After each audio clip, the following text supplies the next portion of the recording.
Gerrit Cole is one of the best pitchers in all of baseball, someone you can argue has been the best throughout the entirety of his career. There's never been a moment where Gerrit Cole wasn't looked at as a great pitcher. He was a stud on the mound in high school before getting drafted by the Yankees in the first round, declined their offer to go to UCLA where he continued to dominate, going on to get drafted in the first round again 3 years later, this time with the first overall pick going to the Pirates.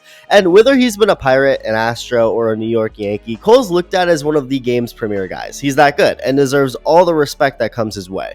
But there's one man, one hitter, who just has Cole's number. One man, one hitter who Cole now has a long history with that he can do nothing else but tip his cap and acknowledge as his legal owner. And that man is Rafael Devers. Really quick, if you breathe, and I mean breathe anything, even if it's not air, I don't discriminate against fish. Like the video and subscribe if you haven't yet, or just wait to see if you enjoy the video and then make a decision. That works too. Now, the rivalry between these two guys didn't start off as much of one, more so because there really wasn't too much to remember. And if anything, Cole had taken good care of Devers. The first time he ever faced Rafael Devers was a game in Houston, and Cole struck him out twice while getting him to line out in his third at-bat. The two went on to face a couple more times in the postseason that year, where Devers recorded his first knock off of Cole, driving home a run in Game 2 of the ALCS before Devers later hit a chopper right at Cole to flip on a first for the out.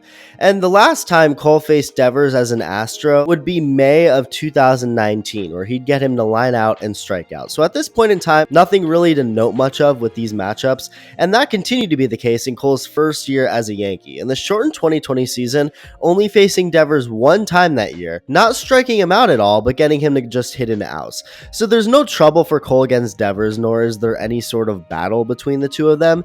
It's just like, okay, whatever. But in 2021, everything changed. Once the fans were allowed back to watch baseball in person, Devers turned on his demon mode, and things have never been the same again for Gerrit Cole. And their first matchup in front of fans with Cole as a Yankee, Cole believed he could just blow a 100-mile-an-hour fastball past Devers for strike 3. And hey, for most hitters, he probably can do that, but not Devers, as he absolutely annihilated it for a bomb. Later in that same game, Devers would drop a base hit in the center field. And after this, for several at-bats, Cole actually evened out the matchup. Like, Devers wasn't known to own Cole at this point. He has that one home run, an absolute blast, and the single in the same game. But Devers, as good as he is, isn't immune to striking out, and Cole's literally a power strikeout pitcher. So to see him get the best of Devers and strike him out 4 straight at-bats wasn't that surprising. But in the 5th one, Devers was back, hitting an absolute rocket off of Cole to left center for a big 2-run homer, breaking a tie and giving Boston the lead. And I think this is when Devers officially started seeing Cole differently than any other hitter does. This is when he really figured him out. Not that it was necessarily easy, but it's like he started realizing how to make adjustments a lot better and quicker, because in the next game he faced Cole, he hit a ball right at a fielder for an out, went chasing at a high fastball that he couldn't hit. But in the third at-bat of the night with a couple guys on, he'd get a little bit out in front of a changeup, but smash it out for a home run. So that's now 3 he's got off Cole, and the next time they faced off, opening day of 2022 at Yankee Stadium, and Devers would take the second pitch he saw, a 99-mile-an-hour fastball, up and out for a 2-run bomb. 3 months later, not 1, but 2 home runs off of Cole in the same damn game. And at this point, it's like, yeah, this dude owns Cole. He's got him figured out. But credit to Cole, because he did kind of even things out again. Now, obviously, 1 strikeout doesn't equal 1 home run. Home runs are harder to come by, so it takes a few more of those by Cole to match every home run hit by Devers. But Cole ended up getting Devers out in the next 8 at-bats the two had against each other, with 6 of those outs coming on strikeouts. So hey, maybe Cole's got Devers figured out now. Maybe he's got a way to stop the home run problem. But the second at-bat the two faced off in 2023, Devers didn't go deep, but he did get out in front of another changeup and landed in for a ground rule double. Well, could be worse. Could have been another home well, the literal first pitch of the third at-bat. Another changeup would land in the bullpen again, but this time without hitting the warning track first. He's back. Gerrit Cole's worst nightmare is officially back, going on to give up 3 smoked baseballs to Devers the next time he saw him, 2 that went for singles. I'd like to imagine Cole just prayed to the heavens he wouldn't hit a homer on this, a 2-0 fastball. He's got to get it over the plate, obviously, unless he wants to walk him. So he just fired it in, hoping for the best, and I guess a bullet for just a single was the best case scenario for Cole.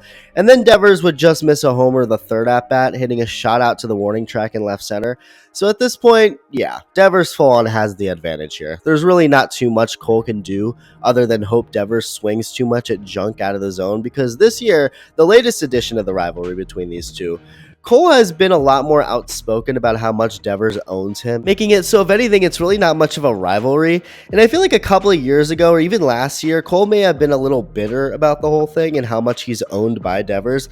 But now, I think he's just fully on board with the reality and knows that only he can change it. So there's no point in complaining. And the first matchup between the two in 2024, he get Devers down swinging on 3 pitches, only for Devers to come back and get his 1,000th career hit, fittingly, off of Cole while driving in a run in the process. And he damn well sure wasn't done, as Cole to this day, as you're watching this very video, has yet to get Devers out, and that will remain the case until at least 2025.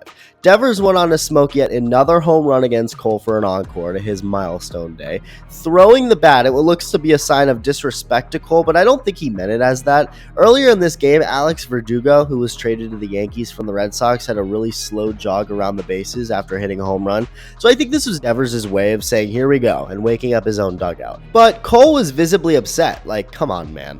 But credit to Cole, because he basically admitted this was just an in-the-moment moment of anger, saying the right thing after the game, that as a pitcher, if you don't want him to watch a home run in trot, then you probably shouldn't give up a home run. I mean, you gotta respect that answer. In the moment, he was probably like, come on, but realized again, only he has the power to end the narrative between these two. And after this game, Yankees fans started claiming that Aaron Boone should have Cole just walk Devers at this point, just put up 4 fingers and put the man on first base, call it a day. Although I never understood that. Like, I understand Devers hits a homer against Cole like every other at-bat, but it's Gerrit freaking Cole. He's getting paid one of the richest contracts of all time, period. For any player, let alone pitcher, a potential future Hall of Famer, he's the last person who should be walking someone just because he has a hard time getting them out. And I really didn't think it would ever happen. I really didn't think Cole and the Yankees would actually do this, but they freaking did it. And they did it in an even wilder fashion. A few days ago, before this series, the Yankees had a Hispanic Heritage Night at the ballpark, and during a press conference, Cole was asked by the media what Latin hitter has given him the most trouble in his career, and without hesitation, before the person asking could even finish his question, just watch for yourself. In your career, which is the Latin hitter that most gave you or gives you trouble getting out? Rafael Devers.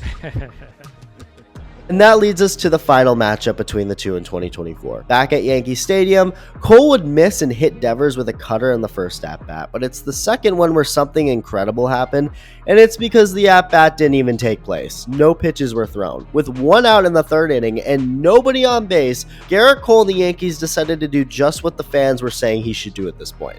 Just put up 4 fingers and send him over to first base. Again, nobody was on base, so what this was 2 things. The ultimate sign of respect from Cole to Devers, and the other thing being Cole just giving up and officially accepting Devers as his legal owner. Like, yeah, you own me, I suck against you, and no ego will be involved here. You can head on over to first base. While Devers was just like, whoa.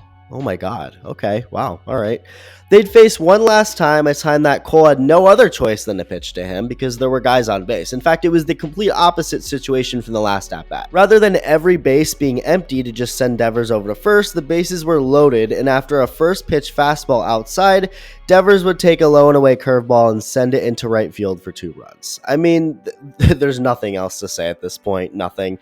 And it really is incredible how much this has just turned into a complete one-sided matchup, but credit to Gerrit Cole, he's owning it. He's owning the reality of what's going on. Let me know your thoughts, and thank you for watching.